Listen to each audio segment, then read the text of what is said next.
A. Pengertian enzim. Enzim adalah biomolekul berupa protein berbentuk bulat, globular, yang terdiri atas satu rantai polipeptida atau lebih dari satu rantai polipeptida. Enzim berfungsi sebagai katalis atau senyawa yang dapat mempercepat proses reaksi tanpa habis bereaksi. B. Tata nama enzim.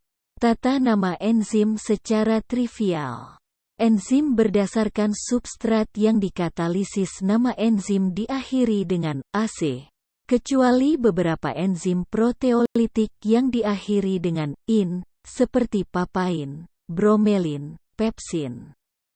Nama menerangkan substrat yang dikatalisis. Enzim berdasarkan produk yang terbentuk karena aktivitas enzim. Penamaan enzim berdasarkan produk yang terbentuk karena aktivitas enzim. Misalnya sitrat sintase, dengan produk reaksi yang terbentuk adalah sitrat. Enzim berdasarkan substrat dan jenis reaksi yang terjadi. Senyawa pirufat dapat diubah menjadi asetil-CoA dengan reaksi dekarboksilasi oksidatif dan menjadi oksaloasetat dengan dehidrogenase. Enzim yang terlibat diberi nama pirufat dehidrogenase dan pirufat karboksilase. Contoh lainnya adalah alkohol dehidrogenase yang mengkatalisis dehidrogenasi alkohol. Enzim berdasarkan produk yang disintesis. Banyak enzim yang diberi nama berdasarkan produk yang terbentuk setelah reaksi katalisis. Misalnya sitrat sintase yang mengkatalisis kondensasi asetil-CoA dan oksaloasetat menghasilkan sitrat, atau malat sintase yang mengkatalisis sintesis malat dari glioksalat dan asetil-CoA. Penamaan berdasarkan jenis sifat reaksi yang dikatalisis, tanpa substrat yang spesifik berdasarkan sifat reaksi, tanpa menunjukkan substrat yang spesifik yaitu enzim. Transfer, hidrolisis, sintase, isomerase, sitase, dan enzim yang menambahkan gugus fungsi atau ikatan rangkap. Tata nama enzim secara sistematis. Menunjukkan kelas enzim. Merupakan subkelas yang menerangkan lebih rinci dari kelas enzim bergantung kelas enzimnya. Merupakan sub-subkelas yang menerangkan lebih rinci dari subkelas enzim. Menerangkan lebih spesifik dan biasanya berupa nomor list yang diberikan oleh enzim Camasian. Tidak ada aturan umum dari digit 2 sampai 4 karena pembagiannya atau artinya bergantung pada kelas utamanya. Enzim yang mengkatalisis dengan reaksi sangat mirip akan mempunyai ketiga digit, 1 sampai 3, yang sama. Contoh reaksi hidrolisis berbagai ester. Dari enzim itu sendiri. C. Klasifikasi enzim. Berdasarkan tipe reaksi yang diketahui, enzim dibagi menjadi 6 yaitu oksidoreduktase. Enzim yang dapat mengkatalis reaksi oksidasi atau reduksi suatu bahan.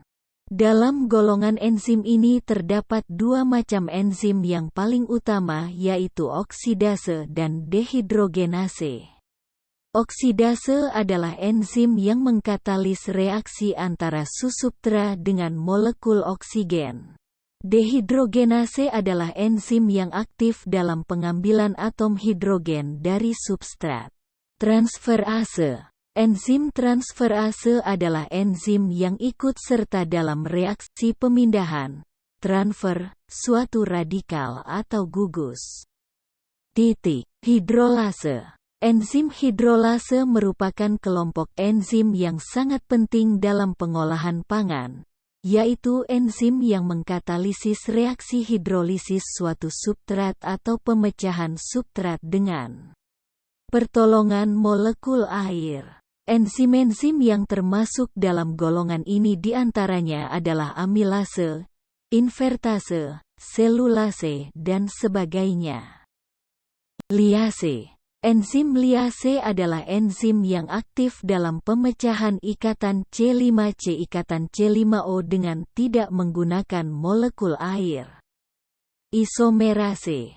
Enzim isomerase adalah enzim yang mengkatalisasi reaksi perubahan konfigurasi molekul dengan cara pengaturan kembali atom-atom substrat, sehingga dihasilkan molekul baru yang merupakan isomer dari substrat, atau dengan perubahan isomer posisi misalnya mengubah aldosa menjadi ketosa. Ligase. Enzim ligase adalah enzim yang mengkatalisis pembentukan ikatan 5 ikatan tertentu, misalnya pembentukan ikatan C5, C, C5O dan C5S dalam biosintesis koenzim A serta pembentukan ikatan C5N dalam sintesis glutamin. D. Struktur enzim. Struktur enzim terbagi menjadi dua, yaitu apoenzim dan kofaktor. Apoenzim adalah penyusun utama dari enzim. Bagian enzim yang aktif terdiri atas protein yang bersifat tidak stabil dan mudah sekali berubah. Apoenzim juga sangat menentukan fungsi dari biokatalisator. Kofaktor adalah molekul organik dan non-organik. Contoh dari molekul organik adalah vitamin, sedangkan yang non-organik adalah ion logam, V+2, Men+2. Sisi aktif enzim. Sisi aktif enzim, active site, adalah bagian dari molekul enzim tempat berikatannya substrat, untuk membentuk kompleks enzim substrat, dan selanjutnya membentuk produk akhir. Sisi aktif suatu enzim berbentuk 3 dimensi, sering berupa lekukan pada permukaan protein enzim, tempat substrat berikatan secara lemah. Karakteristik enzim. Enzim memiliki karakteristik yaitu A. Enzim tidak berubah setelah reaksi terjadi. B. Enzim meningkatkan laju reaksi tanpa ada perubahan dalam kesetimbangan kimia. C. Enzim mengkatalisis reaksi pada arah sebaliknya jika sel membutuhkan. D. Enzim memiliki bobot molekul tinggi, berbentuk koloid dan laju difusi rendah. Enzim dibutuhkan dalam konsentrasi kecil untuk katalisis. Enzim memiliki efisiensi dan selektivitas katalistik yang sangat tinggi. G. Enzim rentan terhadap berbagai parameter lingkungan. G. Prinsip kerja enzim. Enzim bekerja dengan cara lock and key atau seperti lubang kunci dan kunci dengan substratnya. Substrat memiliki sisi aktif yang dapat bereaksi dengan enzim. Substrat adalah reaktan dalam proses biokimia. Ketika enzim bereaksi dengan substrat, enzim akan menyesuaikan bentuknya dengan sisi aktif substrat agar dapat terikat sempurna. Setelah enzim terikat secara sempurna, terbentuklah kompleks enzim, mendorong terjadinya proses biokimia dengan lebih mudah dan lebih cepat. Parameter kinerja enzim. Suhu. Sebagian besar enzim bekerja optimal di suhu tubuh normal.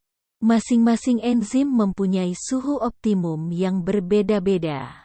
Derajat keasaman, pH. Seperti halnya suhu, enzim akan bekerja optimum pada kondisi pH tertentu. Pada umumnya pH optimum enzim berkisar antara 6 sampai 8. Namun, terdapat beberapa pengecualian. Sebagai contoh, enzim pepsin bekerja optimum pada pH sama dengan 2 di lambung untuk memecah protein menjadi pepton. Laju suatu reaksi enzim akan meningkat seiring dengan penurunan konsentrasi substrat. Ketika konsentrasi substrat semakin banyak, kerja enzim akan menurun, sehingga dibutuhkan penambahan enzim untuk mengatasinya. Inhibisi enzim. Konsentrasi enzim. Konsentrasi enzim dengan laju reaksi enzim berbanding lurus. Artinya laju reaksi enzim akan bertambah secara konstan seiring dengan adanya penambahan konsentrasi enzim. Aktivator. Zat pengaktif seperti bahan kimia tertentu mampu meningkatkan kerja enzim. Contohnya, logam alkali tanah, mek, men, dan cel. Inhibitor. Inhibitor adalah senyawa yang mampu menghambat kerja enzim. Inhibitor menyebabkan aktivitas enzim terganggu, sehingga enzim tidak bekerja secara optimal. Inhibisi enzim adalah proses di mana reaksi enzim dan substrat terhenti. Berhentinya reaksi suatu enzim dapat terjadi karena adanya molekul yang mengganggu proses reaksi antara enzim dan substrat, atau disebut juga sebagai inhibitor enzim penghambat enzim. Sedangkan reaksi ketika adanya inhibisi enzim dapat terjadi secara kompetitif dan non-kompetitif. Inhibisi kompetitif. Inhibisi kompetitif terjadi karena adanya molekul inhibitor selain substrat yang berikatan pada situs aktif enzim. Molekul tersebut secara struktural dan kimiawi mirip dengan substrat sehingga mampu berikatan dengan situs aktif enzim tersebut. Adanya pengikatan inhibitor tersebut atau disebut juga sebagai inhibitor kompetitif ini memblokir sisi aktif enzim sehingga mencegah substrat berikatan dan reaksi antar enzim substrat pun terhenti.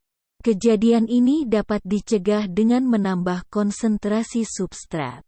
Terjadi ketika molekul selain substrat berikatan pada sisi lain selain situs aktif enzim. Sisi ini disebut juga situs allosterik.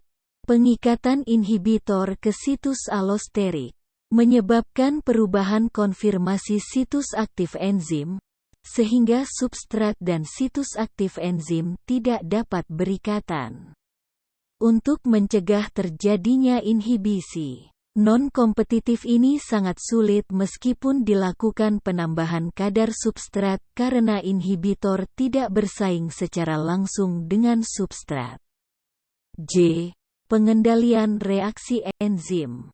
A. Pengendalian langsung melalui penggandengan dengan proses-proses lain.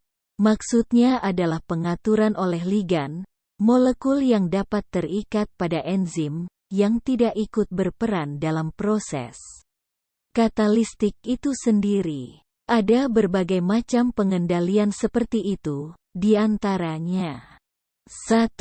Hambatan arus balik. Ligan pengaturnya adalah produk akhir suatu lintasan metabolik yang dapat menghentikan sintesisnya sendiri dengan cara menghambat aktivitas salah satu enzim pada awal lintasan biosintesisnya. 2. Aktivasi prekursor. Ligan pengaturnya merupakan prekursor pertama suatu lintasan. 3. Pengendalian yang berkaitan dengan energi. Ligan pengaturnya adalah reaksi-reaksi yang berkaitan dengan energi. 4.